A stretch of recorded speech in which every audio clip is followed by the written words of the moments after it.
रविंदर रैना का कहना है कि पिछले 35 सालों में जम्मू कश्मीर में बहुत खून बहाया गया है, गोलियां चली हैं, लेकिन बीजेपी के सत्ता में आने के बाद जम्मू कश्मीर में अब खून खराबा नहीं हो रहा है। उन्होंने कहा कि हमारा पड़ोसी देश जम्मू कश्मीर में शांति, भाईचारा और समृद्धि बर्दाश्त नहीं करता है। जम्मू कश्मीर के निर्दोष लोगों को नुकसान पहुंचाने की साजिश रच रहा है और उनके साथ यहाँ कुछ बेजमीर लोग जुड़े हुए हैं जो यहाँ की शांति को खत्म करने की साजिश में शामिल हैं। उन्होंने कहा कि हमने पहले भी उनकी साजिशों को नाकाम किया है और आगे भी करेंगे।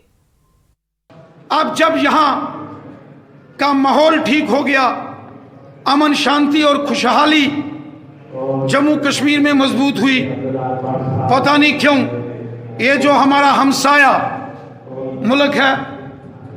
इसको बड़ी तकलीफ होती है जब जम्मू कश्मीर में अमन, शांति और खुशहाली होती है। और यहां कुछ ऐसे अनासर हैं जो अमन के दुश्मन हैं, जो जम्मू कश्मीर की आवाम के दुश्मन हैं, जो जम्मू कश्मीर की खुशहाली के जो दुश्मन हैं, वो लगातार ये कोशिश और साजिश कर रहे हैं कि जम्मू कश्मीर के हालात को खराब किया जाए और जम्मू कश्मीर में बेगुनाह लोगों को निशाना बनाने की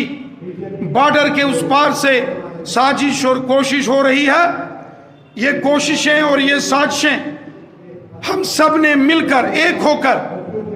इन साजिशों का हमने पहले भी मुकाबला किया है,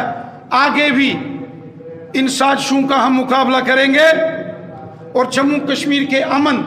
शांति, खुशहाली और भाईचारे में खलल नहीं डालने देंगे। नगर पालिका